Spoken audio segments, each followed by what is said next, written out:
blood everywhere, kept his eyes closed. Hopped on the table, went to get the dough. Now he walking out, way hit the sound. 12 on the way, got a dip now.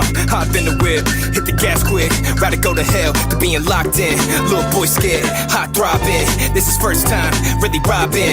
Red and blue lights, steady flashing. In the dead night, mind crashing. It's hard to live with no passion. 12 on the ass, running out of gas. Got no choice, 100 on the dash. Yeah, masked up, little boy's masked up in the black truck. Told to get the gun tucked for backup. Little boy grew up without trust. He ain't never felt love, but he felt lust. Now wait, feel his heartbeat on rush. Oh wait, see the black truck pulling up. Oh wait, see the black truck pulling up. Yeah, car out of fuel, now they on the move. Just 4 goons, gotta dip soon. So they took the dough, split it 4 ways. Said peace out with their own ways. Now that little boy with his mask on start shedding tears, cause he all alone. Then he heard shots running on the block, but he can't stop, cause he hear ops, feel the stomach drop. Don't know if his man dead or he caught. He ain't got nothing, money all he got. He ain't got nothing, money all he got.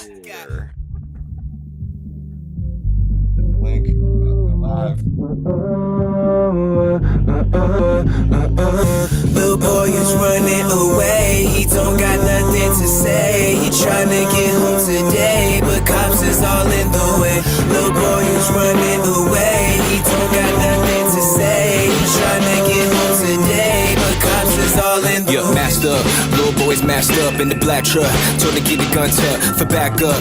Little boy grew up without trust. He ain't never felt love, but he felt lust. Now wait, feel his heartbeat on rush. Oh wait, see the black truck pulling up.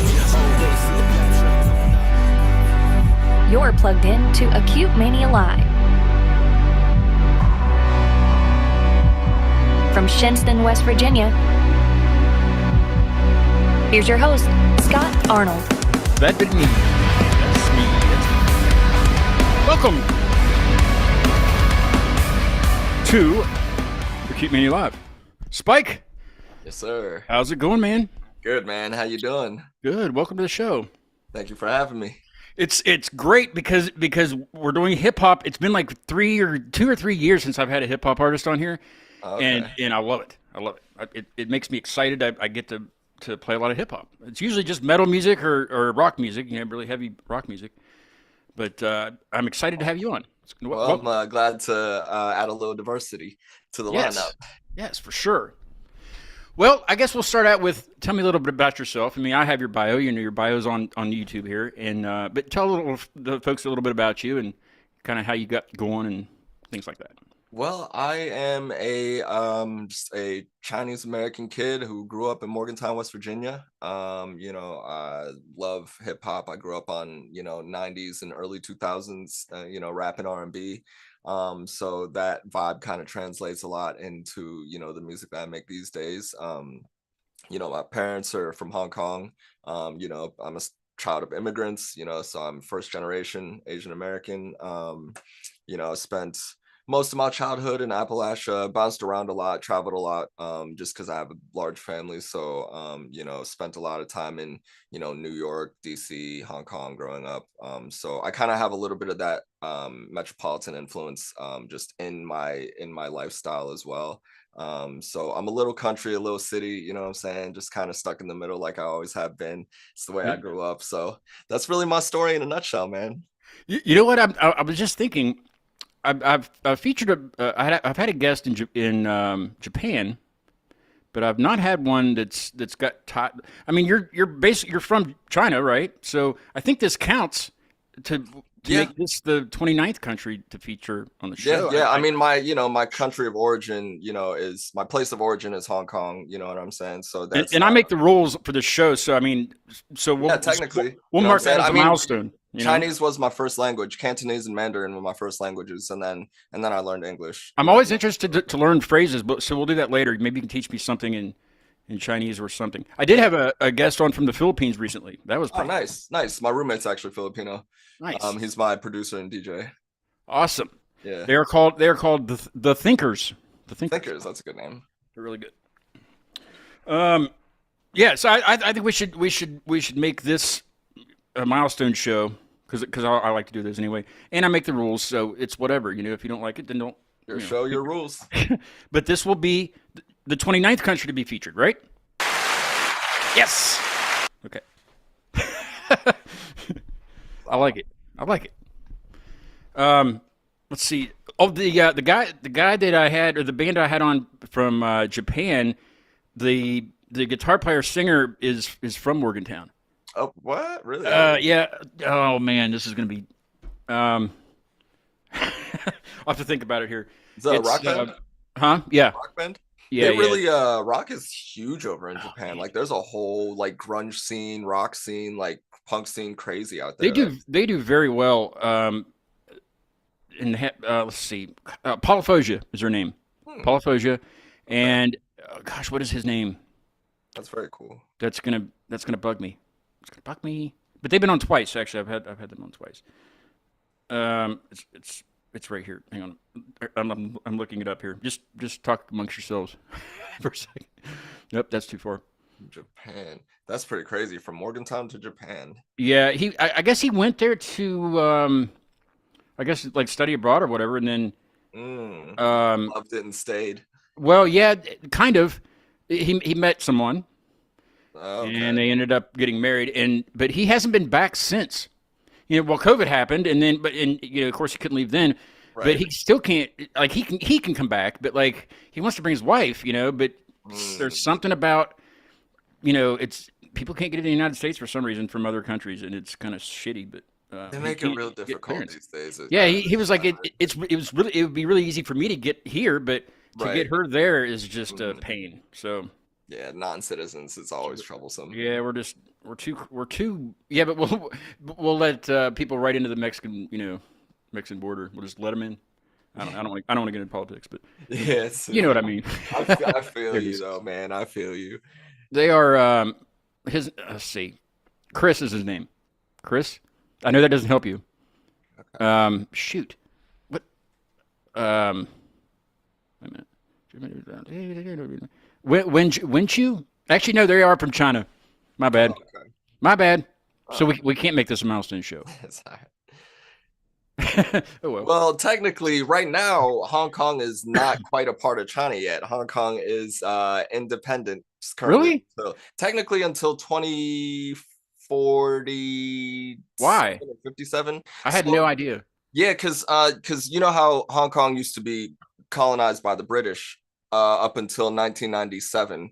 So Hong Kong was a British colony until 97, and then they did that. Then there was the handover. You remember you ever seen like Rush Hour with like Jackie Chan Rush Hour? So like the opening scene, right? Like one of the opening scenes of that movie is, it's like that movie takes place like during that transition period, during the handover from British back to China. But so whenever they made like this rule where like before Hong Kong actually officially returned to China, they would undergo a 50-year period of autonomy, just for the city to kind of get everything together and get ready for the transition, go back underneath. It takes 50 years for them to do that? Well, it was just like the agreement that like the British and the Chinese had. They're like, okay, so we're not just gonna, because it is really like a drastic change of culture, right? Because you think about like, I think about this all the time. I think about people my age, right? Like all the millennials and Gen Zs, the kids who grew up with particular types of Western freedoms, right? Because they had British rules and stuff. But now it's changing over to, like the communist regime. And so that's like an entirely different set of rules. And so it's like, there's, that's a huge change. So if you think about that, like if somebody were just to be like, all right, like USA, like you guys don't have these rights anymore, like that would be a pretty huge, difference. And that's something that people would need time to adjust to. So I think that 50 years is like, I guess that's reasonable, right? Like for what, like a generation. The way I think about it, it's like, okay, that makes sense. Cause like nobody just wants to go from like having freedoms to not having freedoms, right? Well, there'd be a lot of people like getting in trouble, I'm sure, There's a lot. I mean, just over the past decade, there've been crazy protests out there, and it's all like organized protests. People my age, like out here, because they grew up with these set of laws, and now they don't want to go back to this, so it's like, so I get it. It's definitely understandable, and I commend them because they had the largest protest and that was like supposedly like the most organized like protest like that has ever been held, and it was like 1.1 million people or something like Well, I mean, that. Hong Kong's massive anyway. It's pretty much its own Huge, country, right? yeah. Could they just be It could their be own its own. It literally, I mean, it has thing? enough people to be its own country. You know, what I mean, they Yeah. have their own judicial system. You know what I'm saying? Like all that kind of stuff. So I like, guess they could though if they. I don't know why they would want to. I mean, they I don't don't. know. Well, that's the thing. They don't. Like that's like most people. Everybody that I talk, like all my family that lives back in Hong Kong right now. Like you know, it's like they. You know, they love Hong Kong for what it was, and they don't want to. None of the locals there want to go back to China, and that's Yeah. the thing. But it's like nobody wants to talk about it because they can't over there. They're And they literally have 50 years to figure it out. So I mean, like, yeah, you know, they got to yeah. they So got some time. They could organize some shit, you know. yeah. What's his name? Chris. Shoot. Anyway, yeah, but yeah, Polyphosia, and it's on. It was just. I can send you a link to it, but it was December when I had them on for the second time. Okay, nice. You might know him. He was around Pleasant Street a lot, and Okay. like, Yeah, oh, if he I was saw a in face, I might recognize it. shit. God, I can't remember the name of the band he was in, but they were always played. It's something about a birthday or something. Shit, you would know if I could. I'll let you know later. I don't want to waste time. I do want to play Mountain Maid. This is the very first song that I heard. I was driving to South Carolina when I hit you up about doing this, and I was like, I'm gonna look up his music, you know, because I'm driving like 10 and a half hours that day, so I had a lot of time to listen to things, you know. Right. And I was like, I'm gonna look it up. So I found Mountain Maid. I was like, well, Samuel James is in it, so it's got to be good. You know, I know him from you know around. He needs to come on this show too. So now even more since you're on. So we gotta get Sam on here. yeah, you probably know Tucker Nissel too. Yeah, I'm familiar. Yeah. Yeah, he's been on too. But anyway, yeah. So I heard Mountain Maid. I was like, this is awesome. So I'm like rolling into Hilton Head as soon as this is playing. Right, I got the windows down. It's hotter than hell, but I don't really care because I'm playing Spike E. You know what I mean? And I'm letting people know about it. You know. That's awesome. I appreciate it. Tell the folks a little bit about this, and then we'll take a listen to it. So you know, Mountain Maid was just kind of the song honestly kind of came naturally. I never really set out to like write a song about, you know, Appalachia or West Virginia or whatever. Like, you know, it was just honestly, it was the topic that I was always real touchy about hitting on, just because you know, as a rapper, there's a lot of stigma to just being a rapper these days in general. And then on top of making like a state pride song, which that's not necessarily what this is so much. Like I mean, obviously I'm proud to be where I'm from where I'm from, but like that wasn't the intention. Like it was literally just to kind of talk about my experience here, whether it's good or bad. Like there's room for both to be, you know, I mean, for that to be a thing. So it was just like you know, honestly, it was just my roommate. He was downstairs in the studio making a beat. He had a sample that a friend of ours, Eric Kirkland, plays guitar, and he's an audio engineer as well. But he played like a little loop and sent it over to my roommate Dom. He goes by Proper, his stage name. Okay. But he was just, you know, downstairs cooking up, and I heard the loop, and I was just like, okay, this is cool. Like it's a little twangy. It's got like, you know, so I kind of started just like writing. And that's the thing with like my writing style, my writing process is like I don't set out like I don't set out with like concepts in mind. Like I just kind of like let the music take me. And so like that's kind of what happened. And I got the first verse down, and I was like, okay, so like this is kind of what my mind is, where my mind is at whenever I heard this beat. So then I was like, okay, now I can tailor my second verse to be a little bit more specific, because my first one kind of just sets the scene for like the entire song. So I got a little more specific with it, recorded both of those verses, and then I was like, okay, I kind of want something a little bit different for this chorus. So I, you know, sent the demo over to Sam, and, you know, he hit me back and was like, yo, I think I got something for this. And so I brought him into this, you know, he came over, brought him into the studio, and he kind of played me what he had. And we kind of, you know, I mean, worked a little bit on, touched it up a little bit, you know, added the bridge. We wrote the bridge together, like the pre-chorus. And then, yeah, then, you know, just kind of, banged it out, got it in there, and like did a little touch ups with like added like extra harmonies on some of that chorus where it's like, we kind of widened the sound up a little bit with my vocals, so because like we realized that my vocals and his vocals, like the dynamics of them actually kind of go together really nicely.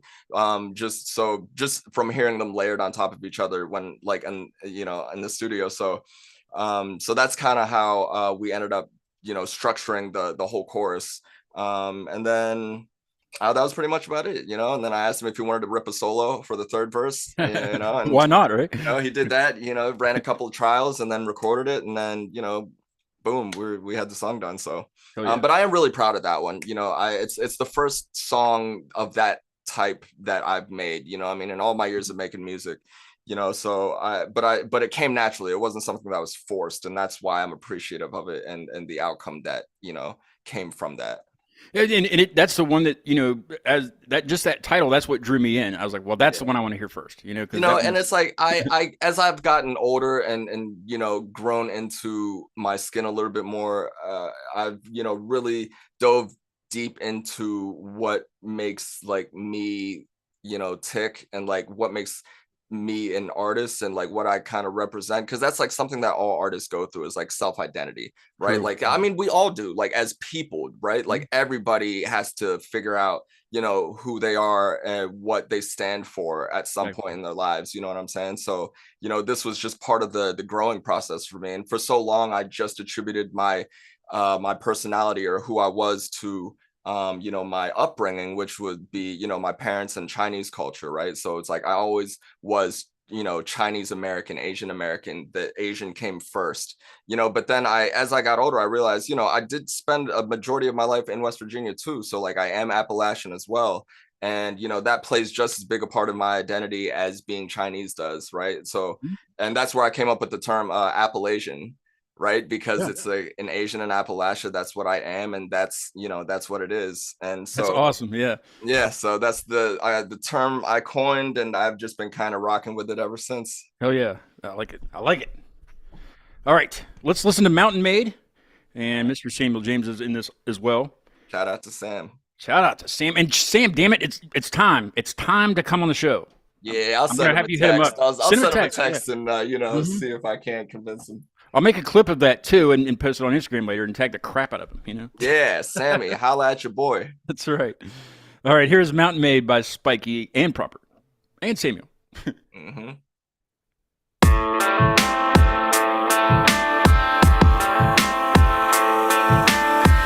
When the legend becomes fact, and the legend. Asking my location, I'ma tell you where I'm from. A valley in the mountains where they always get her done. In the holler, hang around the sticks enough and bang the drums. You could try to take advantage, but you'll never take our guns. Cock back like a 12 gauge, you could see the hell raised. Almost having quick approach and last stop on the L train. Wait, rep my city and my state, staying hungry, but we keeping West Virginia on the plate. No debate, holy water for the sinners, moonshine for the angels. Now my future ever clear, inscribing on these pages. Boots a cow hide, look at us, we outside. With pride that we devise, got them with their mouths wide. Grew up a stranger to this place, I found a way in. First generation, original Appalachian. Taking influence from the two cultures I was raised in. Blazing trails, now my story so amazing. So take a good look up in the mountains. Underneath the coal you'll find a couple diamonds. Where the storms tomorrow, the sun's shining. Find us in the hills just vibing. I stand up cause I'm mountain made. Hold my ground and I give it grace. There's not much that you can say, cause I'm proof of what the mountain made. Mountain made. Mountain made. Mountain made. Mountain made. Mountain made. Mountain made. Mountain made. Tell me, have you ever went outside to smell of oxygen? Or bend a knee and mend their hearts that smell like broken promises? Beauty in the struggle while we still dealing with poverty. But I see them rolling hills and realize anything is possible. As an adolescent, I done see nothing but obstacles. Skeletons in closets at a Narnia been chronicled. Illness and disease turn addiction into fiends. How do you save all your people if nobody will believe? We trying trying to enlighten, but save your lighters for the weed. I ain't trying to grow an army, I'm just trying to plant a seed. Look, maybe grow a garden, but this ain't Gethsemane. Disseminate this information even to my enemies. Education level pretty elementary. While y'all pushing P, me and my people out here pushing peace. Y'all can save that whoop-de-whooping violence for the streets. Best believe I'm riding for my state until I rest in peace. So take a good look up in the mountains. Underneath the coal you'll find a couple diamonds. Where the storms tomorrow, the sun's shining. Find us in the hills just vibing. I stand up cause I'm mountain made. Hold my ground and I give it praise. There's not much that you can say, 'cause I'm proof of what the mountain made. Mountain made, mountain made, mountain made, mountain made, mountain made, mountain made, mountain made.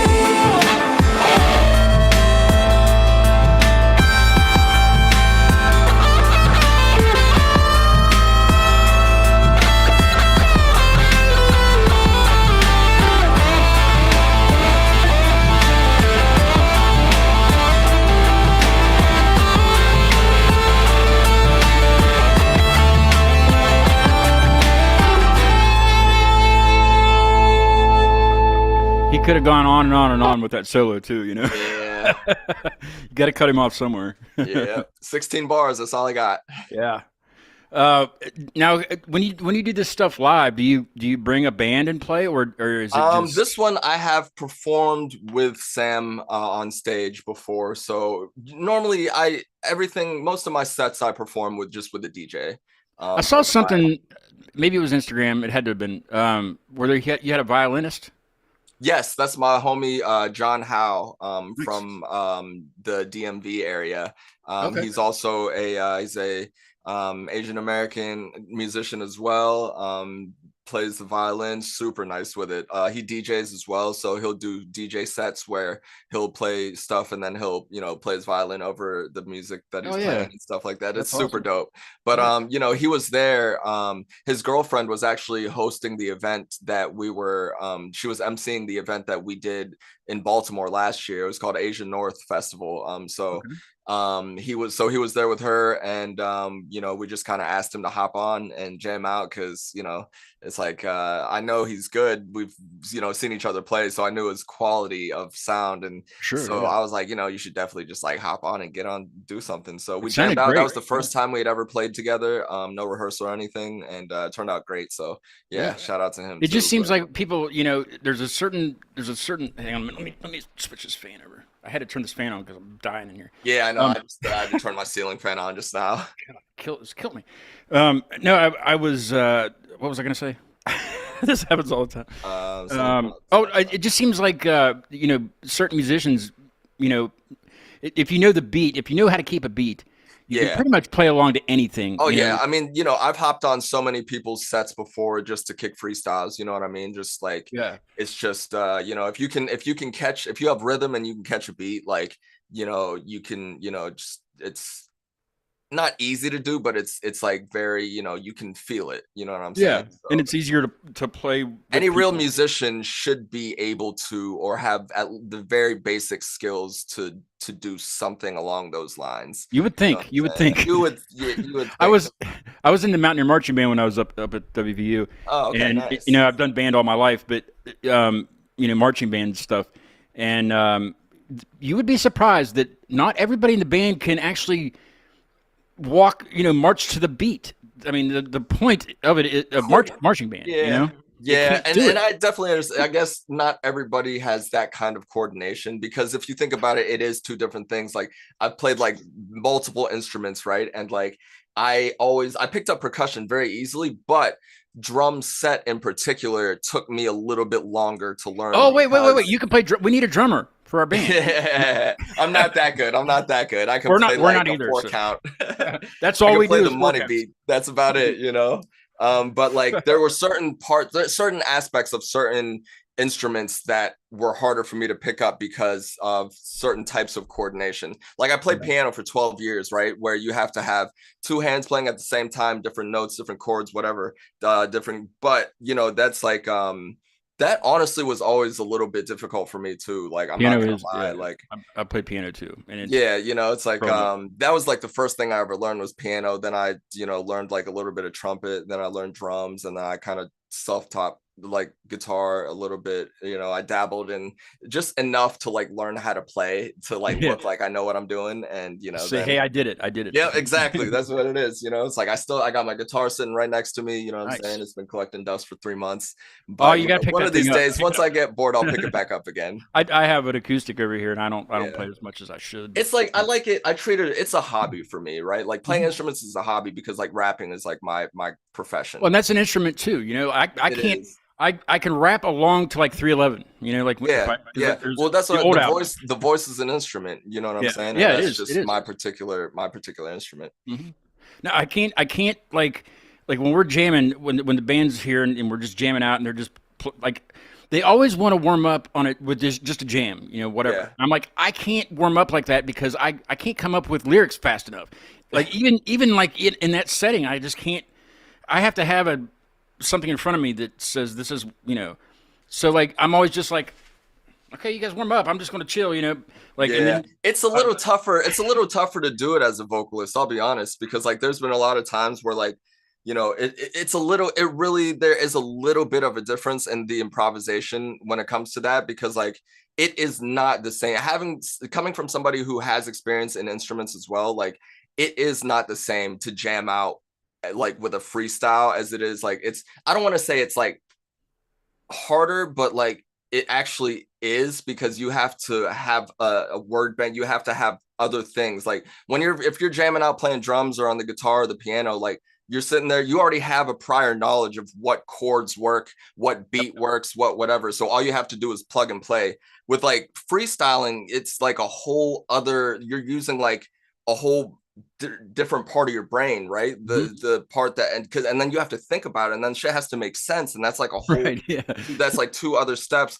But so it's like I don't want to like compare and be like this is harder, this is easier, but it's definitely not the same. So it's I don't think it is either. Yeah. And one thing I can say is because like I'll have often people will be like you know, they'll be like, oh, why don't you like, you know, hop onto this set and, you know, I mean, whatever, like they'll do it, like they'll bring it up to me, like spur of the minute, like last minute, like, okay, why don't you hop on and do this? I'd be like, dude, like, you got to give me a couple days notice. Cause like, I got words I got to memorize. You know what I'm saying? Like if I want it to be a quality performance, I'm not going to get up there and just freestyle for fucking 10 minutes. You know what I'm saying? I'm sorry. Yeah. No, you're good. You're fine. But you know, it's tough. It's very draining, mentally and emotionally draining to freestyle because you're really just like opening the floodgates to your soul and you're kind of just like letting your innermost thoughts out. And so like to do that really takes a lot out of you. It's not just like casual, like most people, like what the public kind of perceives it as, right? Yeah, because they like think freestyle, they're like, oh, well, you're just doing it off the cuff and blah blah blah. Yeah, but it's still hard. You know what I'm saying? Like I practiced for 10 years just to have the confidence to freestyle in public. You know what I'm saying? There are people though that can like just some people are so gifted. Something to, give them something to talk about. I think that is also like different sides of the brain too, because like I've never been like that good of a freestyler. I'm a writer by trait. That is my forte. And everybody that I've known, every rapper that I've known is either excels at one or the other. So like I've had a lot of friends who are phenomenal at freestyling. That's because that's just how their brain works and it moves that quickly. Like some of the best raps I've ever heard, like off the top of the dome, and like but they had trouble with their writing, right? And that's the way it always is. That is the dynamic. Like I've always been good at writing, but I've been bad at freestyling. Like one of my best friends, like one of my partners in rhyme back in the day, best freestyle I've ever heard in my life, but like, you know, couldn't write a song to save his life. You know what I'm saying? Yeah, that would be. I wouldn't be able to do it. I'm like you. I have to have something. You know, maybe not. You might not need it written down, but I'm a prep guy. I need preparation of some sort. Mm-hmm. You know what I'm saying? That's like I think that's like also like that feeds into like I think that's like an anxious thing too, right? Like I do have like really bad anxiety as a human being. So like that's just one of those things that it's like I always have to be prepared for like whatever it is that I plan to do. Are you getting an echo? Are you getting an echo of my voice? No, you're not. Okay, maybe hopefully it's just on my end because I was looking at I'm sorry to interrupt you, but I was looking. I do have this. I do have the stream on the phone, but it's muted. I don't know if that yeah, would make a you should, difference. no, that you should be good. As long as it's muted, it's fine. I don't know why it's doing that, but it's not all the time, but it's sometimes. Maybe it's just on my end. As long as nobody can, as long as we're okay. Sounds fine over here. Good. Yeah. I wouldn't be able to. Like if somebody said, okay, just freestyle for a while, I'd be like, yeah, okay, yeah, that's funny. I could give you maybe like a minute and a half, and then I kind of run out of steam. You want to try it? I was gonna offer you to do it if you'd like to do it here on the show. I would really like to. I would enjoy that. And you can put a beat on, or I can put a beat on, or something if you need me to. Or can you just do it without a beat? I can do it without. I can do it without a beat. Yeah, it's like I can't beatbox either, so I would do that for you. I mean, it's definitely. I think it's definitely easier for me to freestyle without a beat because it'd be like acapella, right? I don't have to keep time. You know what I'm saying? Like that's really the toughest part. And it's funny because how I came up performing rap was I used to freestyle battle. Like that was like 8 Mile Eminem style, like in front of a packed room, shoulder to shoulder, and the crowd judges who wins. Like it's one of those things. Like that's the era that I came up in. So the only reason I started is because it was I wanted to perform. I always wanted to perform. And that was just kind of how I built my confidence week by week, was just going to these battles and getting humiliated or winning, you know what I'm saying? One or the other, but that was honestly one of the best initiations to the stage that I could have gotten.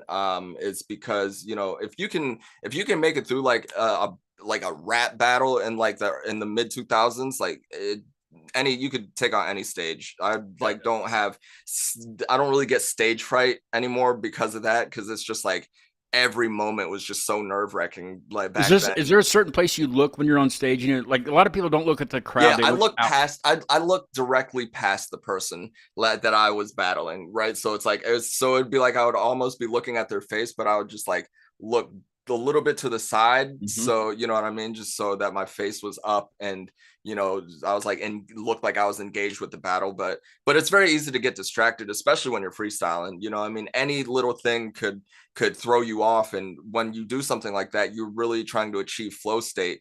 And whenever you do that, it's like, you have to completely let go, and you have to have tunnel vision.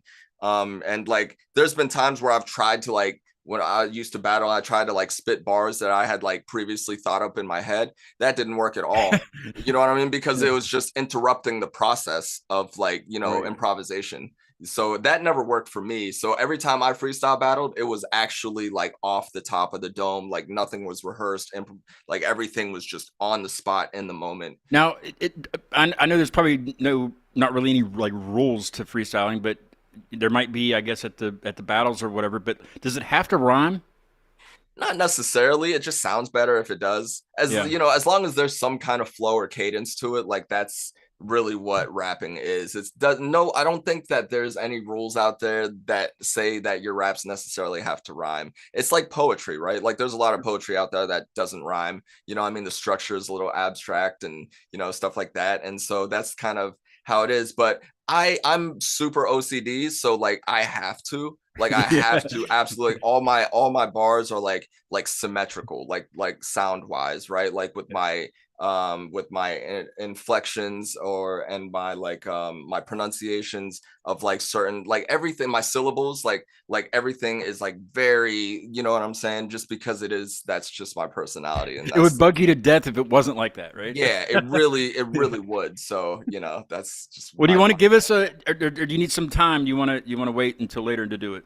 I could do it at the end. I could do a outro freestyle. Now, have you tried, since you know other languages, have you tried to freestyle in other languages? Freestyling in other languages is difficult because I don't have the word bank. I don't have the vocabulary. So I know I can speak it. I'm conversationally fluent in Cantonese. But I don't, since I'm not around it a lot, I don't have much exposure to it because I'm in West Virginia.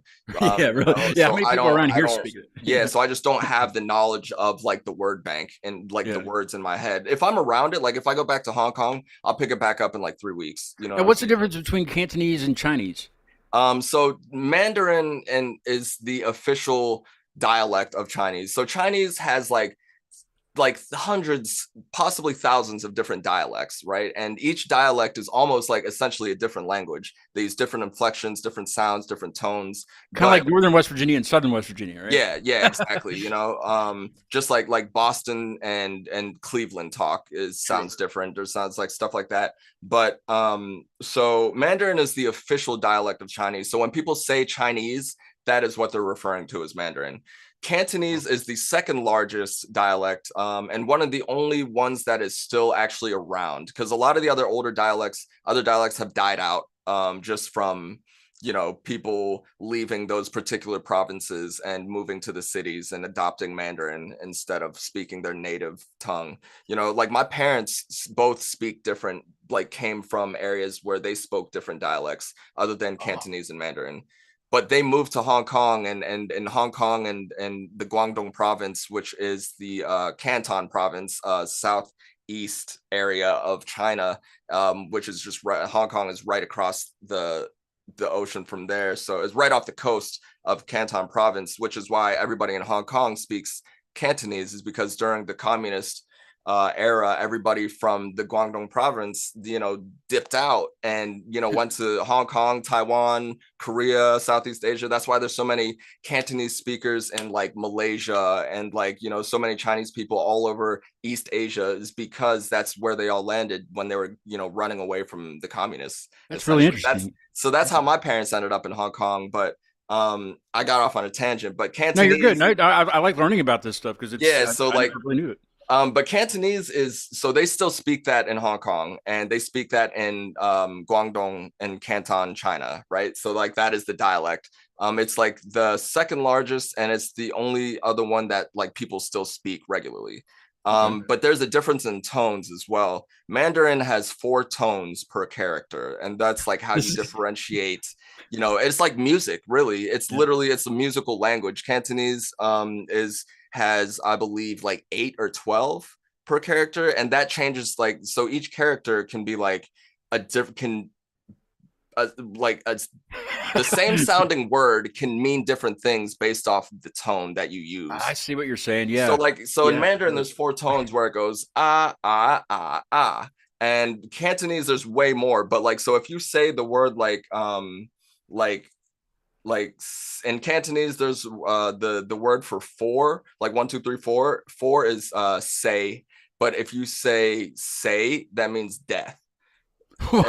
So like great. It's all different. Yeah. It's very tonal language, and so Cantonese has way more. So it's a lot harder for people to learn, which is why kind of Mandarin is like the official dialect has been adopted as that, because there's only 4 tones. It's a little simpler, and it's, I guess, a little bit easier to learn. It's definitely easier than Cantonese for sure. Now, I assume you can write. Also.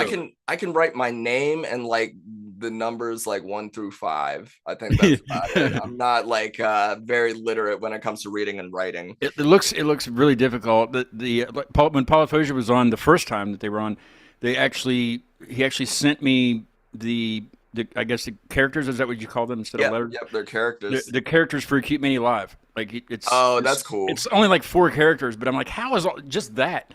The thing. Yeah, it's because those characters can be like, it's language is very interesting. Like in like the Asian language is very interesting because of like the structure and the way that they say things and are phrased. There could be, you could use like 3 characters could be like a whole sentence. You know what I mean? Like it's pretty wild. And I actually studied this in college. I studied linguistics as one of my specialties, because I always found language just to be very intriguing to me. I love learning about it, and like these was just some of the things I learned. And I don't know, it's great, man. I really do love it. I guess it's no surprise I became a rapper, but his name's Christopher Henry. That's his name, but I can't remember the band that he was in, but. They taught me a phrase the last time that they were on, and it translates to "Fate willing, see you again." And I won't. Can you see the chat on Zoom? I'll send it in Zoom. Yeah, I can. I can see it on my phone. Okay. This is. I don't want to butcher it. So there's a. Actually, I'll just put it in the. I'll put it in the YouTube chat. That's why everybody can see it. Yeah. That way everybody can see it. But this is okay. Can you see that? Or it might take a minute because of the latency. But Oh yeah, 永远在乡间. See, and like this, so that's in what we call pinyin, Pinyin, which is the English pronunciation and spelling of Chinese words. So it's like when I write raps in Chinese, that's how I have to write them, because I can't read or write Chinese, so I have to literally spell out what it sounds like in my notepad. So that is, I know the words, right? Like it, but I don't know what he just where the inflections go, like where he just said it, fate willing, see you again is what it means. Right, okay. But I can send you the characters, but if you can't read the characters, then I won't send them. I mean, I don't know. I could probably put them in the chat though, just to you probably could, for those folks that want to dive into it. Yeah. And like I said, like my Cantonese is a lot better than my Mandarin. It's just, that's because that's what my parents still speak at home. That's, you know, so you can understand them when they're speaking. Yeah. They speak to me in Chinese. I kind of speak a mixture, you know, Chinglish, a little bit of Chinese, a little bit of English. Chinglish. So, yeah. That's funny. Well, since we're on the topic, I guess you can teach me a phrase to say, maybe. Yeah. Since we're doing that now, we might as well just do it now. Yeah. And then we listen to. Let's see. What can I? It could be vulgar if you want it to be vulgar. It could be nasty.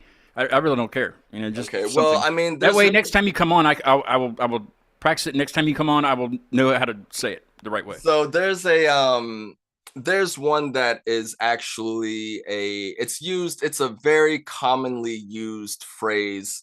It's a slur that it's like it's a running joke on social media right now, just because there's a lot of Cantonese speaking like first generations out there, like millennials and stuff. So we're starting to become more cognizant and of our culture, and they're starting to become like a whole like universe for like or like a whole section of the algorithm for like people like me, like Cantonese speakers and stuff. And so this running slur is it's called duality,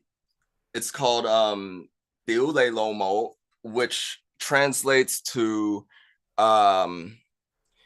like fuck your mother. Okay. Like, so we don't say motherfucker, we say fuck your mother, right? Okay, so Cantonese curse words are actually like super fun, because like everything kind of like goes like there's so much depth to it, right? So like we have like there's phrases that we say. My mom's watching the show right now too. Really? Sorry, Mom. This is something that my mom would not be proud of me saying, but it's something that like it's very accepted in Cantonese culture. You know, just in the Cantonese secular culture, right? Because everybody's just if you go to Hong Kong, you're constantly just hearing this thrown around, like, oh, you motherfucker. But people will be like, oh, do a little mole. So like, but then they add other things to it, right? Like they to make it like it's literally it's like you can attach pieces to it to make it like. My mom just texted me.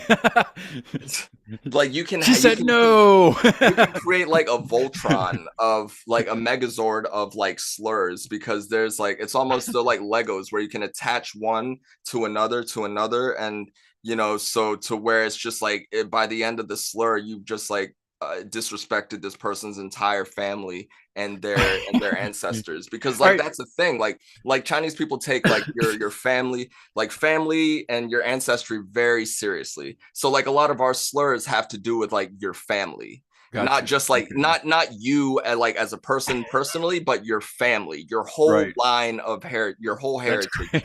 You know what I'm saying? All right, well, okay. For the sake of my mother watching, she texted me just when this was happening, and she's like, "No, it's I can't." Hey, you know, it's anything goes on this show. But for the sake of her, teach me something that's not vulgar, I guess. So something that we say, a greeting for Cantonese people, we don't usually say like, you know, like, hi, how are you? We ask, or it's like how, and then you raise your hand or something, right? We say, so it's in something in more casual speech. We don't ask, how are you? We ask, have you eaten yet? So it's because it's like that's how we kind of show our care for each other, is, you know, feeding people, right? That's Like cool. it's part of our culture, right? Like communal Gotcha. meals, family meals, stuff like that. So like that is how we show, it shows that we care about you, right? Instead of asking like, Gotcha. oh, how are you doing, which That is a could be very many vague things. question, you know what Yeah. I'm saying? It's more specific. It's, how have you eaten yet? Because I care if you are fed, and if you're not, then let's go get some food. But it's used Ah, more of a greeting, like my parents will say that to me, or like something like that. So they'll say lay sik fan mea, which means, so that's easy. lay is you, sik fan is eat rice, may is like yet. So lay sik fan may. Lasik von May. Yep, and that's Cantonese, right? If you wanted to say Mandarin, if you wanted to speak Mandarin, it would be ni chi fan ma, which means it's the same thing, just with different ni. It's you. Chi fan is eat rice. Ma is like yet. That's very different. Yeah. So lei sik fan mea or ni chi fan ma, but that's I'm gonna go with the Cantonese. LASIK one because that's easier. Yep, lei sik fan mea. LASIK von May. So when I meet Have you in you, person, that's what I ask you then, yeah, or you can say like sik jo mea, which or just means say what's up. yep. So Hong Kong people actually will say hi. They'll be like, oh, Yeah. hi, or hello. But that's like, you know, That's it. That's that's not. it as far as like the greeting goes. You know what I mean? They'll be like, yeah, sik fan mea, which means eaten yet, or have you eaten Now yet? where I used to live before I lived here. There was a Chinese restaurant like over in the plaza, Happy Gardens, what it's called. It's really good place in Clarksburg. But the owner, I would see him all the time. His name was Tom. I don't think that was his name, but that's what he went by. But he couldn't really speak much English, but he would always like bow. What is the bow part? Bowing is more of a. Was he Chinese? They were Chinese. Yeah, I'm pretty sure he was. I mean, bowing is just a sign of respect.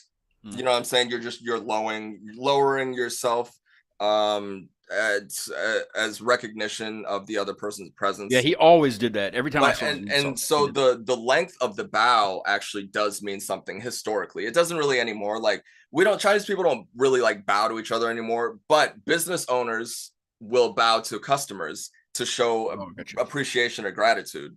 You know what I'm saying? It's kind of just like ingrained in us. It's not something that they're actively trying to do, but it's just like, you know, it's You're just kind of like, formal. oh, like, thank you, you know what I'm saying? Like, they'll do little bows and stuff. I mean, I subconsciously do that whenever I Yeah. thank people or whatever, you know what I'm saying? Like, but like back in the day, like how low you would bow would dictate the, like, how much, you know, the respect that you give Oh, to, that's you know what I interesting. mean? So if you'll do like small head nod, or are you like getting down on all on hands and knees and like doing like a whole, like, the only time you would do that though is if you're like asking for forgiveness Gotcha. or Yeah. something like that. Like, historically speaking, I think, you know what I'm saying, is like Yeah. I'm lowering myself to the ground to show as a sign of, say I'm sorry or whatever, something like that. Yeah. Yeah. Yeah. Yeah. He did. That's really what I remember of him.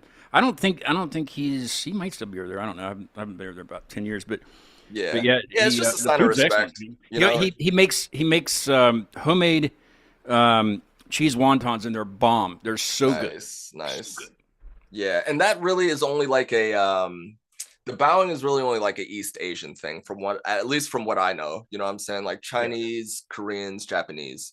I'm not too sure. I don't really know enough about like the Southeast Asian cultures and their traditions to be able to speak on that. But I know, at least for, the big three, Chinese, The big Koreans, and three. Japanese, the big three. You know what I'm saying? That's hilarious.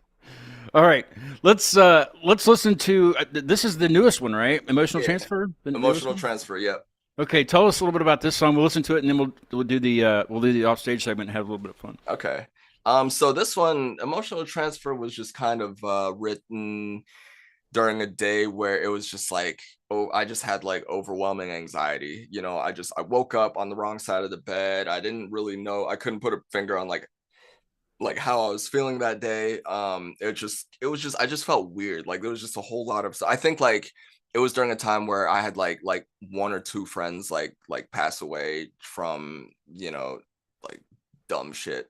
It's like, just unfortunate circumstances, Yeah. but so I was just kind of in a weird headspace at that time. It was like two friends in like a matter of like 3 months type of deal. So like I was just weird headspace, and and that was really, I was just sitting on the couch and you know, Dom was like, I'm going in the studio, you know what I'm saying? I'm like about to make something. So it's like, you want to come down and write something. So that's pretty much what it was. And it was just like, okay, yeah, like I got a bunch of shit on my mind. I need to get it out. So went down there. We, you know, we were just going through samples, found a sample, looped it, started adding some drums. So I just started writing while he was building the beat.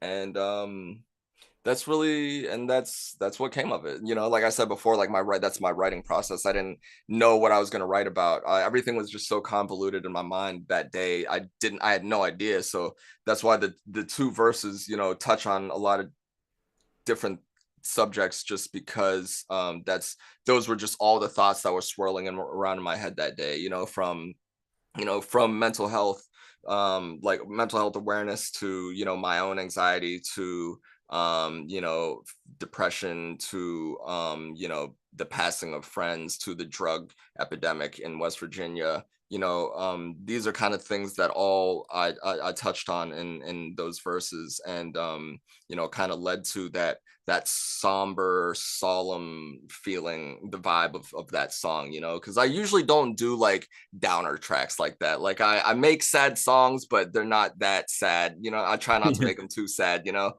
So but this one was just like just a very somber kind of experience, and so that's just kind of the vibe that came out. And you know, I am happy with it because I did feel a lot better after writing that song. Yeah, you know, it's after therapy. recording It's therapy. it's therapy for me. And you know, this song is a perfect example of how, you know, music saves my life on a constant basis. Hell yeah, nice.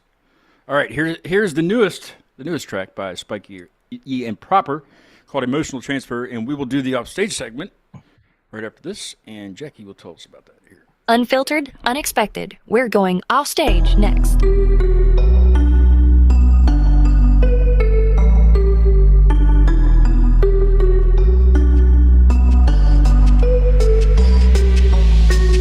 All day, but my mind is running faster. Money come and go, but our time is everlasting. Tell me what you know about owning all your masters. We ain't working for nobody else, no attachments. Lately I'm a soldier on a warpath.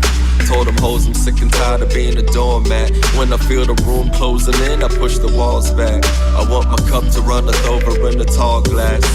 Anxiety's a tidal wave. Hey, when the surface gotta surf it, even if the swell is high today. I try to hide it with a smile, guess what I'm trying to say. To get inside my busy mind, you need to find a way. To do it fast, I'll be in a hurry, I'm delayed. Bow my head, don't disturb me when I'm trying to pray. As I'm looking for directions, yelling straight up to the heavens in repentance for my sins and all of my mistakes. I need to export, otherwise why do I got all these thoughts up in my head for? I need a chance for getting some answers, so I can give you this emotional transfer. It goes da da da da da da, da da da da da. Goes da da da da da da, da da da da da. I need to export all these feelings and emotions, dipping deeper than the ocean, breaking even when I'm coasting. Even if I'm zoning, I will be wherever I'm needed, and baby, that's devotion. Grinding all my life, so what you telling me? Earning all my stripes, call a referee. Never sold my soul, but I can set it free. Done with all the substance abuse and the dependency. Lost too many friends in the past years. Heard a cry for help and not accept for them past tears. The well's dry now, happening not only in my town, but everywhere it's turning the culture upside down. What a concept, sitting in my lawn chair, searching for a cause when the effect is at an arm's length. Time to break free, see the world in HD, while the universe is saying F you, pay me. I need to export, otherwise why do I got all these thoughts up in my head for? I need a chance for getting some answers, so I can give you this emotional transfer. It goes da da da da da da, da da da da da. Goes da da da da da da, da da da da da. It goes da da da da da da, da da da da da. Goes da da da da da da, da da da da da. Love that beat.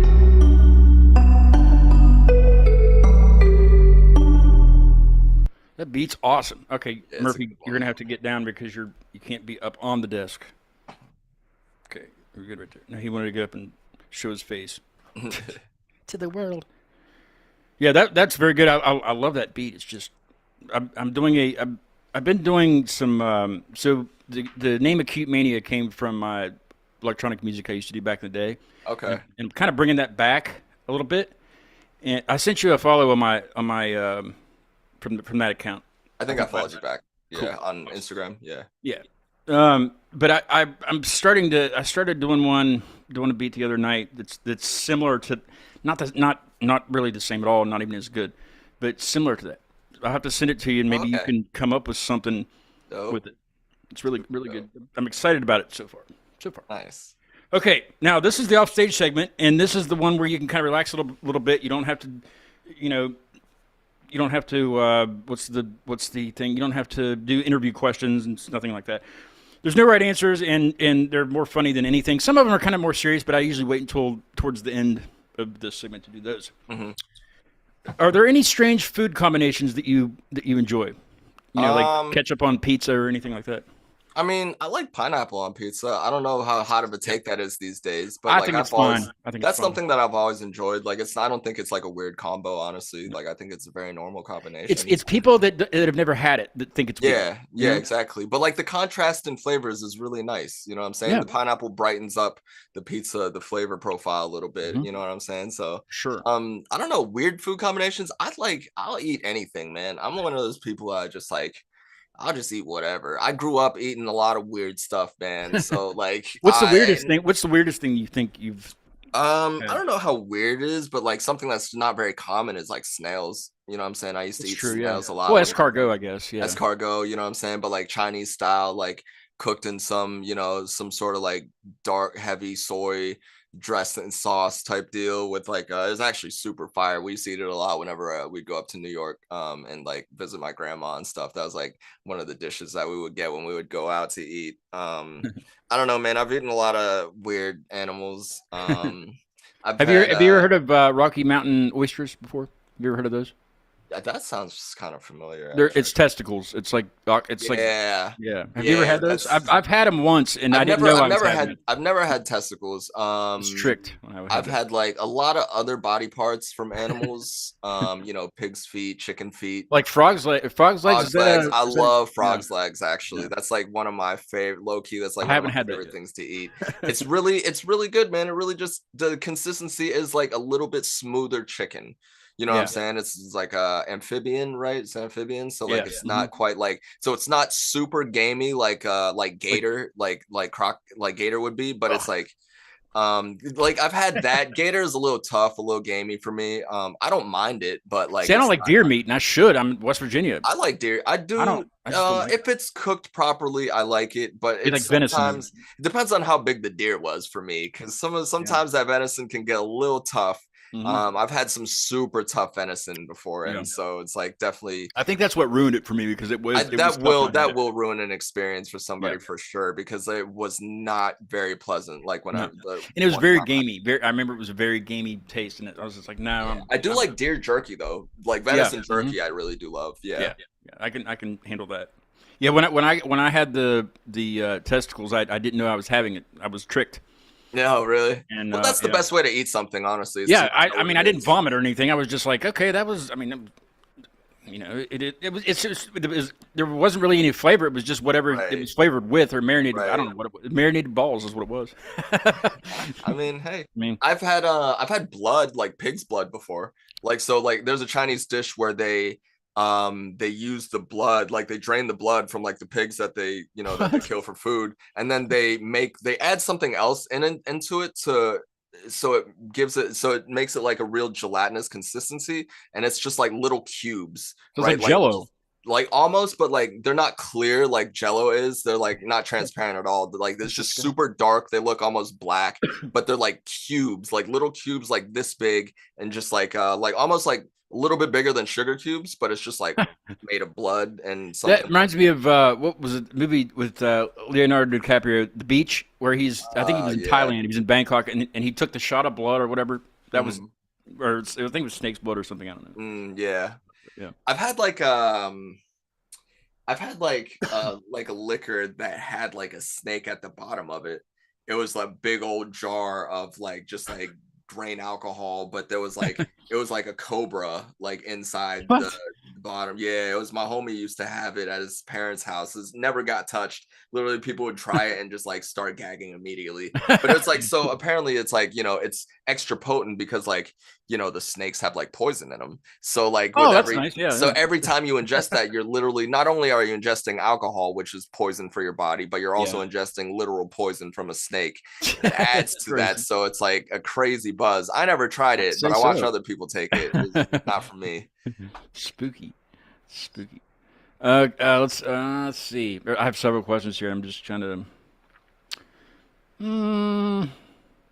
Let's go with. Okay, this is a good one. Would you rather have to sing everything that you say for the rest of your life? So you'd have to do this entire interview singing, right? Or only be able to communicate through interpretive dance. I'd rather sing. I figured you would. I mean, I already kind of do anyways. Like the way that I speak and the way that I memorize things is very rhythmic. That's the way it's always been. Like that is just the way that. And you don't want to put anybody through watching you have to dance all the time, right? I'm a better singer than I am dancer. I'll say that. I can't really dance. My mom says I can dance, but that's what moms say. You know what I mean? Everybody can dance. It's just how well you do it is the question. Yeah, and it's not anything to be. I mean, when I was in Morgantown, yes, I was a DJ up there, so but when you're a DJ, you don't dance; you just bob your head because you're exactly, the beat. yeah. But those nights that I would go out and stuff, I would do it, but no, not these days. I wouldn't. No, yeah, I haven't had a Morgantown evening in a while. It would have to be an evening because as you age, Yeah. Of course, I am a night owl though. I could probably stay up. I used to be. I'm a morning person. Morgantown will it'll grab a hold of you and then it'll just go like a son of a bitch and then it'll spit you out if you make it. Yeah, it has a tendency to do that to a lot of people. But it's also a great city and you can It takes a lot of mental and emotional fortitude to be here as long as I have. It's a party town, and if you really gotta have some self-control and you really gotta have some discipline. I'm sure I could live up there now. But before, as an adult, it's much easier to be up here as an adult as being opposed to like in your, adolescence and early 20s. Yeah, because you're away from home and you just do whatever. Yeah. Yeah. I was up there for quite a while. I mean, even after school and everything, I stayed up there and I DJ'd for like 10 years, 5 or 10 years, something like that, everywhere, all over town, places that aren't even there anymore. Yeah. And like, it was fun, but it just, after a while, it just got old. Everything just got old, and it does get old after a while. And then when I did come back to town, it was like this building wasn't here. Like Sunnyside is like completely different than it was when I was there. Completely revamped. They cleaned buildings it up. And man, yep. University bought it up, cleaned it up. They don't want kids partying there no more. You know what I'm saying? It sucks too because we had a lot of fun down there. yeah. Sunnyside was that was a golden era of time. Were you around? I don't know how old you were, but were you around when it was? I was around before the Sunnyside the university bought all the properties in Sunnyside. Yeah. Like I was there for like the last couple because I didn't go to school here. I went to school in Ohio. Okay. And I just because I didn't want to stay in Morgantown. Right. Yeah. You're from there, so you want to get but away. I had a lot of friends who lived in Sunnyside. I mean, a lot of my homies lived on Grant. I used to party out there, and I lived in Summit for a time, and then I got kicked out. But we won't talk about that. It had to do with fire too, so Yeah. I saw a lot of fires during my times in Sunnyside. But we had to blame it on the football team or the basketball team because that's the only time they ever really start fires. And I mean, it was really the only time that I felt like it was appropriate because I mean, it's like otherwise, like people were just too drunk to care about fires. You know what I'm saying? It's like I've seen a metal dumpster rolling down the street on Grant completely on fire before. Yeah. It was the greatest thing ever. Seen my fair dumpster fires. I might have. We beat Virginia Tech in football. One or two myself. It was that year that we beat Virginia Tech in football in Blacksburg, and it was glorious. Oh yeah. The whole town was just on fire. I think. Let's see. I don't want to ask that one. Let's see. Would you?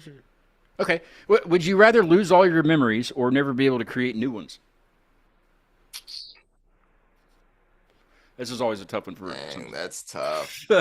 Probably I don't know, man, because it's maybe I would say lose the ability to create new ones, because my memories, right? Like our memories of the past are what make us who we are today, I would Yes. say, right? So Yeah, like that sounds good. all of our past experiences, our traumas, our relationships, our social dynamics and whatever, they all play a part in why we do things we do, and why we say the things we say, and why we think the way we think. So I think that if I erased all that, I don't know if I would be the same You might have person. to start over again too. You know? Exactly. You know what I'm saying? And I don't want to start over. I'm already 30 some years We've in already this. done this shit once. That's what I'm saying. I don't want to do it again. I'm already tired. You know what I'm saying? Like my soul is already tired. I don't know how many go rounds I've had on this, you know, I mean, on this planet in this meat skin, but my soul and my spirit is tired, and it just wants to be done. Now go live. Now go live it. What you've experienced, right? Just, Yeah, it's like, so yeah, I don't know, man. I definitely don't. I would rather, if I had to pick, I don't need any new memories, man. I don't. It's like, it's all good. I've lived enough life. Like I got enough stories to tell to where like you can relax now. Just be like, you do it. You do it. I'm cool. good now. I'll let somebody else take the reins. You know, This is a good music question. Would you rather have perfect pitch but no sense of rhythm, or perfect rhythm but no sense of pitch?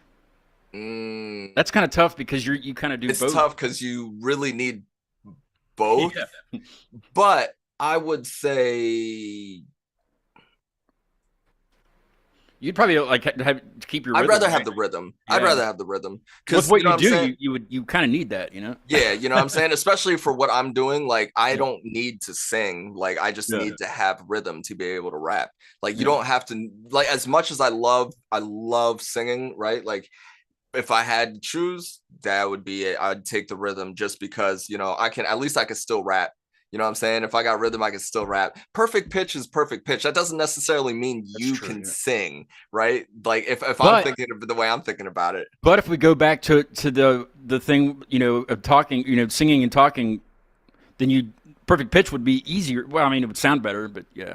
Yeah, that it would. I will say perfect pitch is definitely something that I am very envious of other people that have it. That's true. Like, you know, it's like I always see like interviews with, and there's people that spend years just try to gain that, you know, like I have relative pitch, right? So it's like I know what all you have enough. You have enough. I have enough. Like, you know, I mean, play me middle C and I'll figure everything else out.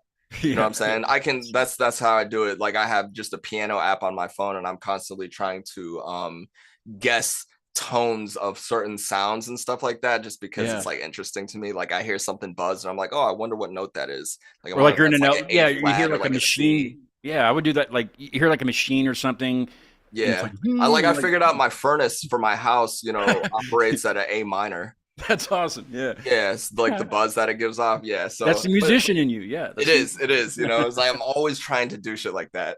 And people, like other people, just look at you weird and just like, but musicians, they get it. Like I get it. I understand what you're saying. Yeah. You know what I'm talking about. Yeah. I think of that stuff. You know, like my buddy has a recording that he did at like 4 a.m. He recorded it on his phone because he lives beside these train tracks. Yeah. And he recorded this train going by, and I was like, we could probably write something like a song to that and use that for like the intro and then blend into it. But wonder what note that is. And he just kind of went, who cares? I'm like, just trust me here. But we still have Don does that all the time. He's always recording sounds on his phone. Like every time we're out, he's always recording sounds on his phone and just samples. You know what I'm saying? Use them for anything.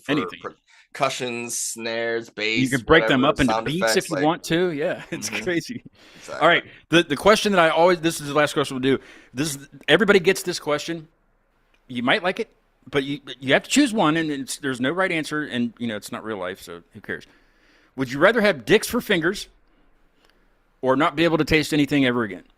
I'll take the dicks for fingers. Everybody picks that. I'll take the dick for fingers. You know what I'm saying? You can. And you're okay with it. Yeah, I'm okay with that because at least I can still taste. I don't know what I would do without taste, man. That's true, yeah. Like it's really, you know, it's just one of the senses, because I'm assuming that if you still have dicks for fingers, you still have your senses. You still have your sense of touch. I would assume. Right? Yeah, we'll say yes. So I'd rather take that over losing a sense entirely. I love food too much. You know, I love sugar too much. I can't like. It would suck to not be able to taste anything, man. Like, That's true. the Yeah. dicks for fingers, I could work around that. You You know can what I'm handle saying? that, yeah. Like if they still have like joints in them, which I don't know. That's what everybody asks. Everybody asks that question. But if they're just dicks, you know what I'm saying? Like that would actually be kind of cool because then you could change your hand size whenever You would probably be a millionaire too, you know, because you could make them the only shits one go with. limp, and then if you need a bigger hand to do something, you could just make them shits hard. And You know then, what? I always tell people, I'm like, you know, everybody eats Cheetos. I mean, who doesn't like Cheetos? But when you're done eating Cheetos, you always lick the stuff off the end. so you just Instant lick erection. I tell you what, that makes sucking your own dick a lot easier. Oh, well, yes. Then you have 10 of them. Yeah, exactly. You'd be a hoe, I think. Right? You could definitely make some money off of that. That's for sure. All right. I'd say based off of that segment, do you want to do a freestyle? Yeah, Before we yeah. go? Yeah, I'll kick. You don't have to make it about that. I was just kind of putting that out there. I'll kick a little something. Cool. Let's see. All right, this is entirely off the dome.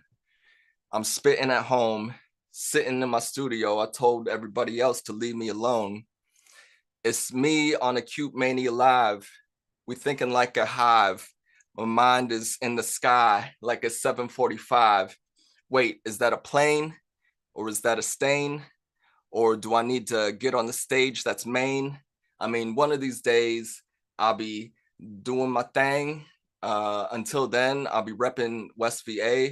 That's Motown, and you gotta understand that this how it goes down. If you didn't know my name, really, I hope you know now. It's J to the May. I spit AKs, but I don't tote a 4-pound. I mean, this is what it is. I spit like a revolver. Gotta cock it back every bar, and you know I'm a solver. You know I'ma do it. Hey, day, man, I'm fluent. It's J to the May, aka Spike Yee. I hope you knew it. Oh, that's awesome. Hell yeah. Nice. Great Took me a job. little to get warmed up, but you know. Yeah. I saw the transition in you, like I watching you to like it was kind of like I don't know where we're gonna go here, but then you started getting into a flow with it. Like Yeah, I saw that takes- changeover. Yeah, That was you gotta awesome. you gotta rev up. You know what I'm saying? It usually takes me like a good 4 to 8 bars to actually like start to get into it because you got to get the wheels like the the gears turning. You know what I mean? So it really is like that. And like I That was said, it's great. like with freestyles, I can give you maybe like a 16 bar, like 1 verse, 2 verses, but then I'm like depleted. You know what I'm saying? I got you. That was badass, man. Well, thanks for Thanks. coming on, man. It's been a pleasure talking to you about everything. We covered pretty much the entire Chinese culture and Hong Kong. The stuff I didn't even know. You know about. Yeah, thanks for Hong letting Kong me being elaborate separate. on that, man. I don't really get to Sure. talk about that a lot, so it's And something come that I back. I'm really sure we can enjoy. elaborate more on dicks for fingers, even. You know. Oh yeah, for sure, man. I got so many. I mean, I could think of a lot of uses. We're gonna have to schedule Samuel to come on the show, and you can co-host with me, and you know Yeah. we'll do that, and we can drill him about dicks for fingers. Yeah, that sounds good. That sounds good. He might have a different take because he plays guitar, so That's true, Might be yeah. a little. He might have a different answer. Yeah, there are several different variations of answers of that to that question, but it's been a very popular question, so I can't leave it Yeah, out. it's a My good mom one. hates it, but she hates everything that's like that. But you know, It's a, Okay, it's a fun. what's- It's a fun, jovial question. yeah. Well, I mean, it Yeah. lightens the mood. You know? Yeah, and it makes you think. You know, it does Shit. make you think. It really does. What's how do I say the phrase again that you taught me? The Lasik van Maya. basic von Maya. Yeah, got Lasik it. van Maya. I got it. Yep. It's kind of like LASIK surgery. You Yeah, know, that's what Lasik. I'm- Yep, Lasik means you eat. So Okay. yeah. Got it. All right. I will work on that. Well, I mean, I really don't have to work on it because I can say it. You know. Yep. Awesome. Yep. Lasik van Maya. Basic von Maya. Yep. Got it. Yes. There's a guy that I had on from Turkey, and I'm gonna have him back on soon. He's touring right now, but it's the longest word in the Turkish language that translates, and the translation is to English is like a paragraph, but and the word is massive. Like it's so. But I accepted the challenge, and when he says it, of course, it does. It's tough, man. right The off. Turkish, like Yeah. Russian, all those like Middle European languages got some crazy words. But I mean, this is just one word, and it takes up the whole screen when I make a clip of it because it's just like it's so long. But it's an actual word. But the meaning of it is like a paragraph. It's just He's like, well, you just have to say it slow. I'm like, yeah, if I do that, though, it'd take up the whole show. It's like it's just so freaking long. But I mean, he sent me a like a diagram of how it's built, like the translations and how it's built into a word, and to practice it like that. But I'm like, I just look at the word. I'm like, I don't want to practice it. Like it's just like. But I told him that. Well, his challenge was that I'd be able to say that next time he comes on. So hopefully we'll schedule him soon, and I will finally be able to put that behind me and not have to worry about that. Anyway, coming up in August, I know August is not really that far away, but August 2nd, if you're around, you should come down, Spike. If you're around West Virginia or the region, I guess, come to Clarksburg on August 2nd. We're going to do doors at 5 and show starts at 6. Okay. We're doing a free concert because it's the 5-year celebration of Keep Me Alive. It's Okay. going to be awesome. My band Deviant Cause is going to play. The Hated from their Harmon is from over in like near State College area. Okay. He's coming down and they're going to open. It'll be their first show ever. Nice. And then my really good friend Bo McMillian is going to play. He does like looping and he's one man band kind of thing. He's really good. Kind of like Alan Davis. I'm sure you know Alan Davis. Yeah, Alan. Yep. It's kind of like that. And then the very first guest I had on was my buddy from high school. We pretty much grew up together. He lives in Nashville now. He's an actor and a singer and stuff. But he's coming over from Nashville, and he's going to play. Dale J. Gordon will be there. And then from Pittsburgh, Reign of Z is going to come down. Very good friends of mine. Dream the Heavy, really good guys. They got the Pittsburgh City Paper does this best of things in Pittsburgh every year. Their album got best album for the year last year. Dream the Heavy. So they're coming down, and Amplifiers, my really good friends. They were on one of the very early shows of You Keep Me Alive and become really good friends of mine. So they'll be coming down and playing, and they use lights that are synced up to their set. But the lights aren't on them; they're on the crowd. So, if you're sensitive to that shit, bring sunglasses because it's badass. But that will be at Jacoby's in downtown Clarksburg on August 2nd at 5. August 2nd. All right, cool. Yeah, come down. I'll remind you. Sounds good. And it's free. It's free. There's no cover charge. Just make sure you have an ID because it's 18 and up. Right. But it's free. And they have food, and it's just going to be a great time. I'm sure we'll party here afterwards and probably into the next day. Like, we'll party Morgantown style, All right. Maybe. We'll see. I'm waiting on a couple of people to get back to me for the next show, but I'm going to leave Spike E up here because I don't have, I usually change this at the end of the show, but I don't have anything to change it to yet. I do know of one show that I have coming up in July 19th. It's Lost Sanity, and they're from Germany. So they're really good. I can't wait to talk to them. Oh, yeah. And that's pretty much all I got. But I always give the guest however much time they need to plug themselves and where can people find you, what's coming up, things like that, and I'll mute my microphone and let you do that. All right. Well, you can find me on all social media at Spike Yeezy, SpikeYeezy. That's my Instagram, Facebook, Twitter, Threads, Tag, all that. You can find me on all streaming platforms at Spike Yee. That's really about it. Go stream my songs, Emotional Transfer and Mountain Made. And then I got I'll be performing at Firelights Festival in Sherman, New York, at the end of August. That's my next big event that I'm gearing up for. That one is super dope. Not even little festival anymore. It's like a growing festival. This is, I believe it's going to be its 5th or 6th year doing it. So it's super dope. They got a lot of super dope artists, and so just very fortunate that they're bringing us back for a second time. But that's actually, I think that's really about it right now. Yeah. No local shows. I need to come up and watch you perform sometime. Let me know. Yeah, we actually we'll be doing so my roommate Dom, he throws Taco Tuesday at Morgantown Art Bar every once a month, and that features local DJs from around here and the area regional as well. So we'll be doing a hip hop takeover for one of those Taco Tuesdays, I believe sometime this summer. And then I'm in talks with the booking agent for 123 about possibly setting up, a hip hop show, local hip hop show sometime, maybe at the end of the summer, early fall as well. I haven't really Definitely let me know. I'll come up to that. Yeah, for sure. It's it's about time for some hip hop. It's been a while since 123 has done a hip hop show. So do they do like a electronic music thing? Yeah, what's that thing I keep seeing on their calendar? Is that what that is? Yeah, there's this EDM show tomorrow night that my roommate's playing. He's opening up for Buku out of Pittsburgh. He's coming down and doing a house I need set. to check that out. I'm into that stuff. Yeah, it'll be a good show. There's two local openers, and then one opener from Pittsburgh, our homie as well. So it's all homies, all my homies that are playing, and then Buku is he's huge EDM artist from from Pittsburgh, and he's doing a house set as his under a different alias. Nice. So because normally he does like heavier sounding electronic music, but he's got a house music alias that he does. Nice. And so it'll be a house show tomorrow night. I'm really into that stuff. So I might have to.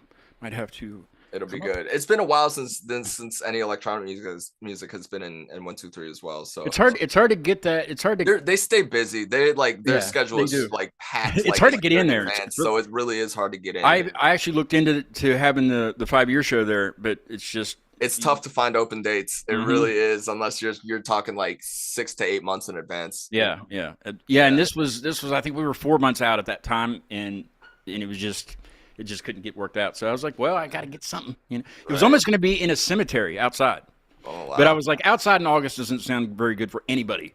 Right. Because it's just going to be deathly hot, and you don't know about thunderstorms and things like that. So, well, if you're interested, you could always do stuff at, Art Bar, the Morgantown. That's true.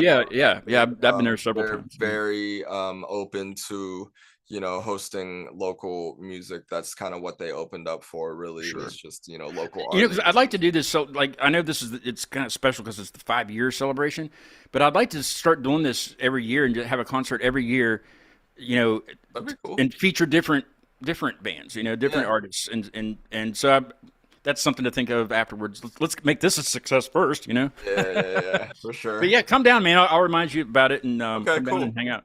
It'll be a lot of fun. Yeah. Sounds good. So yeah, I don't know when the next show will be. Hopefully next week.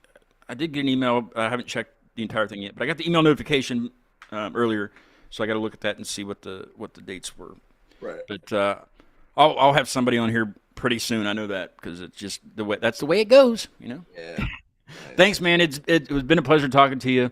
Yeah, thanks, man. It's been good talking to you as well. Playing us out of the show is another Morgantown artist, Monster Lung, which was also the DJ for 3 or 4 Recons back in the day. Mm-hmm. And one of those members is on this track, Paycheck Game. The song's called Diverticulitis, and it's badass. It's a really good song. Check it out. He's got a whole new album out, too, Monster Lung does. Spike, thanks so much, man. Hey, thank you, man. We'll see you. I just wrote this shit to the beat ends. No, once in a blue moon. No, once in a blue moon. Fuck you too, yeah. What's the greatest trick the devil ever played? Convince you I'm a shadow in the shade, a charade. Check your gang, Codex gigas for the elitists. Underground king of this ringing, I'm undefeated, no chance in hell. Been wide, choke dead. I channel my Vince McMahon and shit on your head. Damn, 1 in the pink, 3 in the stink. I ain't been right ever since they hacked into my Neuralink. I sorta think different than the status quo. It's apropos, flambeau, lambasted flow. Let's IV some DMT at a high speed while I stream on my live feed. A dying breed since I was a new breed. I'm about to flip the switch on the sum of my bitch. Ha! You ain't never been gritty, you from the city. We outlaws, rip him out that F-350. I told y'all, it's time that you repent. We the new government, don't try to cover your sin. Red dot, headshot, bomb first, resurrect Pac. Eating C4, the figure 4 leg lock. We some hillbillies hunting for food. Paying bills, slinging pills, fuck a bubbling crude. Uncut stuff, this up in your sinus, no stopping Monster Lung, not even diverticulitis. If I had one wish, it'd be for y'all to stop fronting. Blacked out, driving drunk like Bob Huggins. This the Reaper man, time to pay your debts. You in big trouble, live from the pork chop.